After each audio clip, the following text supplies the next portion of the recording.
Menjelajahi Pedalaman Pulau Nias adalah sebuah film dokumenter tahun 1922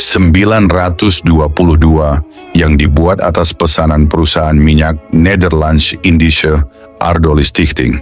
Film produksi Belanda ini merekam kehidupan sehari-hari dan kebudayaan tradisional masyarakat Nias, sebuah pulau di lepas pantai barat Sumatera yang pada masa itu relatif terisolasi. Gosong pasir, terumbu karang, dan ombak besar menyulitkan akses ke pulau ini, sehingga masyarakatnya mampu mempertahankan bahasa, adat, dan ciri budaya yang sangat khas. Pulau Nias merupakan pulau utama dalam gugusan kepulauan kecil di sekitarnya. Luas wilayahnya setara dengan gabungan Provinsi Holland, Utara dan Utrecht, kota terbesar keempat di Belanda, namun jumlah penduduknya hanya sebanding dengan populasi kota Utrecht. Wilayah selatan pulau dikenal sebagai daerah dengan tingkat kemakmuran dan peradaban tertinggi, ditandai oleh desa-desa besar yang tersusun rapi di sepanjang jalan dan alun-alun, serta monumen-monumen batu kuno yang masih berdiri sebagai saksi masa lalu. Penduduk asli Pulau Nias menyebut diri mereka Ononiha, yang berarti anak manusia atau keturunan manusia. Sementara pulau ini mereka sebut Tanoniha, tanah manusia. Suku Nias termasuk dalam rumpun bangsa Austronesia dan dikenal memiliki kebudayaan yang kaya dan unik. Tradisi megalitik, sistem hukum adat yang disebut Fondraku, serta ritual lompat batu atau Fahombo merupakan bagian penting dari identitas mereka. Masyarakat Nias juga menganut sistem marga yang diwariskan melalui garis ayah, dengan marga-marga seperti Daci, Halawa, Gea, Lase, dan Zaluku. Fondrake berfungsi sebagai hukum adat yang mengatur seluruh siklus kehidupan, mulai dari kelahiran, pernikahan, hubungan antar masyarakat, hingga kematian. Dalam struktur sosial, dikenal pula sistem tingkatan, dengan strata tertinggi yang disebut Balugu, yang hanya dapat dicapai melalui upacara adat besar, sebagai tanda kemampuan dan kedudukan sosial seseorang. Hingga kini, peninggalan megalitik berupa obelisk, meja batu, dan bangku-bangku besar masih dapat ditemukan di banyak desa sebagai simbol status dan penghormatan kepada leluhur. Film ini merekam perjalanan dari kantor otoritas sipil di Teluk Dalem menuju desa pedalaman Hilisi Maitona atau Bukit Tanah sejauh sekitar 18 km. Di desa ini, kamera menangkap aktivitas para kepala suku, prajurit, dan penduduk dalam kehidupan sehari-hari.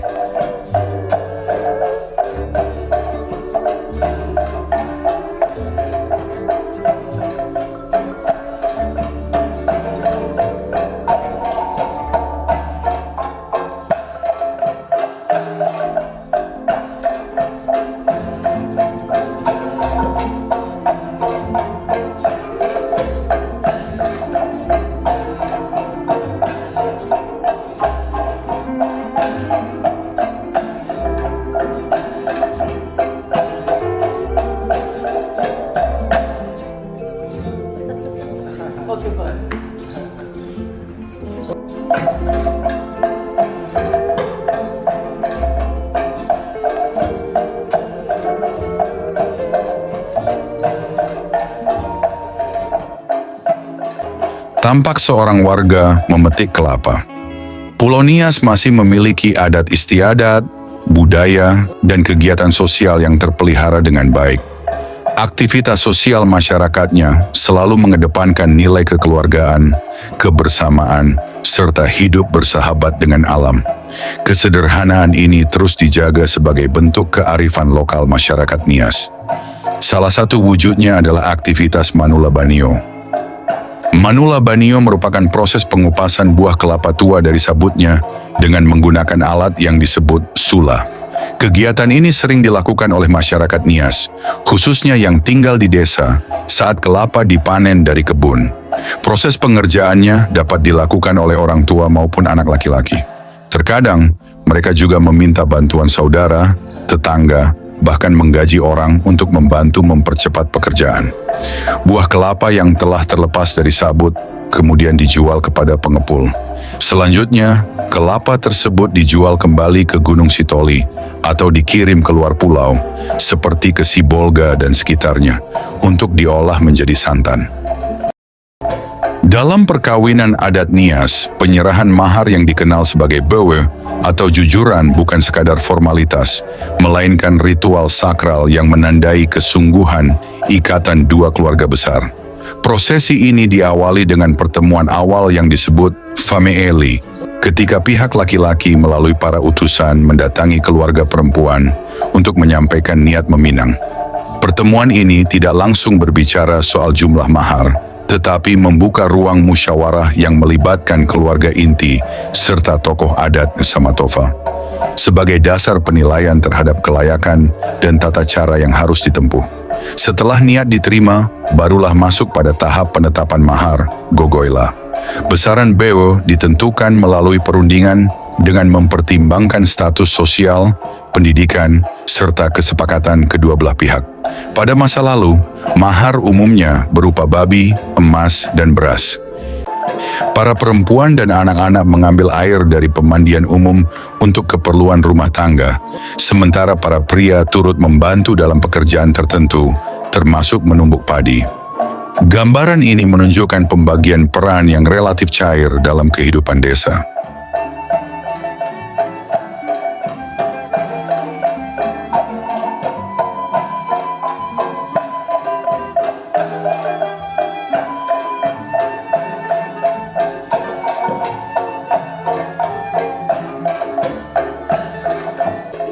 Bagian berikutnya menyoroti tarian perang yang berkaitan erat dengan sejarah konflik antar desa di masa lalu, ketika praktik perburuan kepala masih dikenal.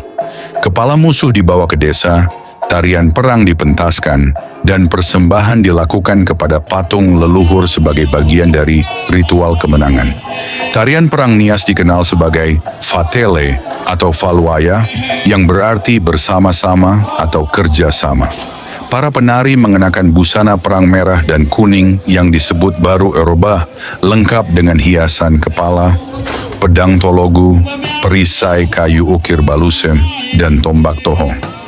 Iringan tidak menggunakan alat musik, melainkan nyanyian puitis dan teriakan penyemangat yang disebut hoho, dipimpin oleh seorang komandan. Gerakan tari menampilkan formasi maju dan mundur, berjajar hingga melingkar, menyerupai pengepungan musuh.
Perjalanan kemudian berlanjut ke desa Baomatuluo yang berarti Gunung Matahari di wilayah perbukitan selatan. Desa ini terkenal dengan deretan monumen megalitik yang didirikan untuk menghormati leluhur dan mengabadikan nama para kepala suku. Pilar-pilar batu tersebut juga berfungsi sebagai tempat menggantung pakaian dan senjata para pemimpin. Di desa ini, para kepala suku atau siulu tampak membahas urusan masyarakat, didampingi para utusan yang disebut siila. Mereka menegakkan keadilan berdasarkan hukum adat yang berlaku. Di sekitar situs upacara dan monumen batu, anak-anak laki-laki berjalan mengikuti aktivitas orang dewasa, menyerap nilai-nilai adat sejak usia dini. Kamera kolonial merekam penampilan para pemimpin suku Nias yang dikenal sebagai Siulu bersama para utusan mereka yang disebut Siila saat mereka mengenakan pakaian adat tradisional. Busana yang mereka kenakan tidak sekadar berfungsi sebagai penutup tubuh, tetapi juga menjadi penanda identitas, status sosial, dan nilai-nilai budaya yang dijunjung tinggi dalam masyarakat Nias. Pakaian pria, khususnya yang dikenakan oleh para Siulu, umumnya terbuat dari kulit kayu dengan warna dominan coklat dan hitam, dihiasi motif-motif simbolis yang syarat makna. Salah satu aksesori terpenting adalah kalung manik-manik yang disebut kalabubu, yang melambangkan keberanian sekaligus kedudukan sosial pemakainya. Selain itu, mereka juga mengenakan mahkota atau ikat kepala berhias sebagai simbol kehormatan dan kepemimpinan. Sementara itu, pakaian wanita dibuat dari bahan serupa atau dari kain tenun dengan hiasan manik-manik serta ukiran yang rumit. Warna-warna cerah seperti merah dan kuning kerap mendominasi, melambangkan kemakmuran, keindahan, dan vitalitas. Perpaduan antara warna, bahan, dan ornamen tersebut memperlihatkan keterampilan artistik sekaligus kekayaan simbolik dalam tradisi busana Nias. Rekaman visual dan deskripsi ini menjadi dokumentasi berharga yang memperlihatkan kekayaan warisan budaya Nias di masa lalu. Melalui pakaian adat, kita dapat melihat bagaimana status, peran sosial, dan identitas para pemimpin, serta utusan mereka dinyatakan secara jelas dalam kehidupan masyarakat.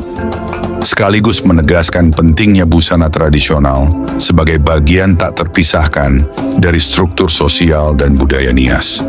Film juga merekam perayaan pemberian nama kepada seorang anak yang disertai musik dan nyanyian. Salah satu pertunjukan yang ditampilkan adalah tarian ular, di mana sekelompok pria bergerak membentuk barisan berliku, menyerupai ular yang meliuk di jalan desa. Dipandu oleh seorang penyanyi utama, sementara peserta lain menyahut dengan seruan berulang, "Hohe, hohe!" Setelah itu ditampilkan pertarungan cermin, sebuah adu gerak yang menonjolkan ketangkasan dan keberanian. Pertarungan cermin yang di masyarakat Nias lebih dikenal sebagai Fatailemega atau Maena merupakan atraksi tari komunal yang menampilkan ketangkasan, keberanian, serta semangat kepahlawanan. Meski secara harfiah tidak menggunakan cermin, istilah cermin dipakai sebagai simbol untuk menggambarkan pola gerak para penari yang saling berhadapan dan bergerak serempak, seolah-olah mencerminkan satu sama lain seperti bayangan di dalam cermin.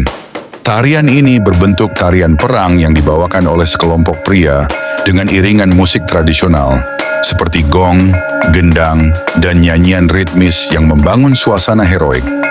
Irama yang kuat dan gerakan yang dinamis menciptakan kesan gagah sekaligus penuh energi, memperlihatkan kesiapsiagaan dan kekuatan fisik para penari.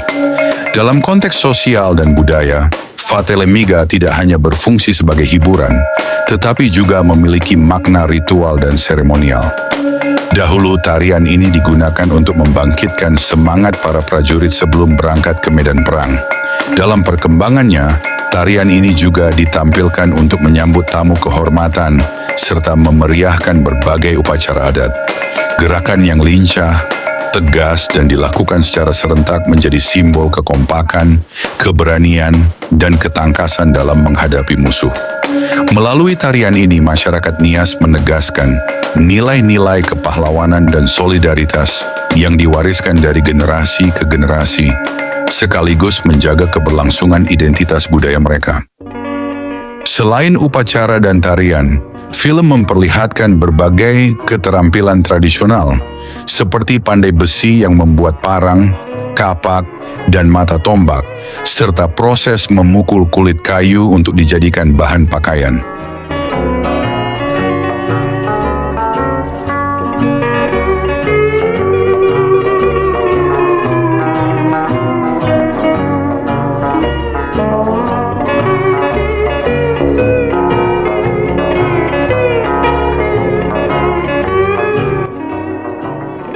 Di sisi lain, tampak pula anak-anak yang pergi ke sekolah, memperlihatkan pertemuan antara tradisi lama dan pengaruh pendidikan modern.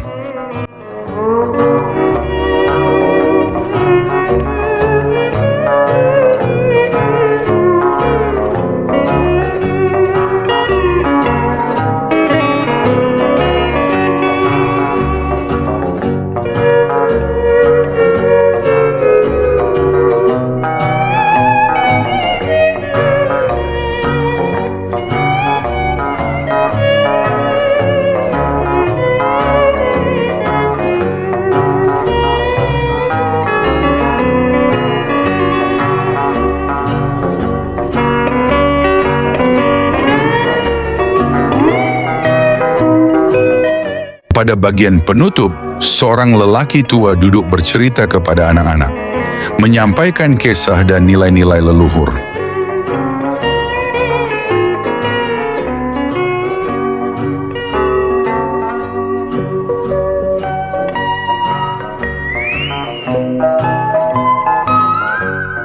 Tak lama kemudian, anak-anak laki-laki mempertunjukkan tradisi lompat batu, melompati susunan batu setinggi sekitar 2 meter. Tradisi ini menjadi simbol kedewasaan, keberanian, dan kesiapan untuk melindungi masyarakat. Melalui rangkaian adegan ini, film menutup perjalanannya dengan menampilkan kesinambungan antara masa lalu, kehidupan sehari-hari, dan generasi penerus masyarakat Nias.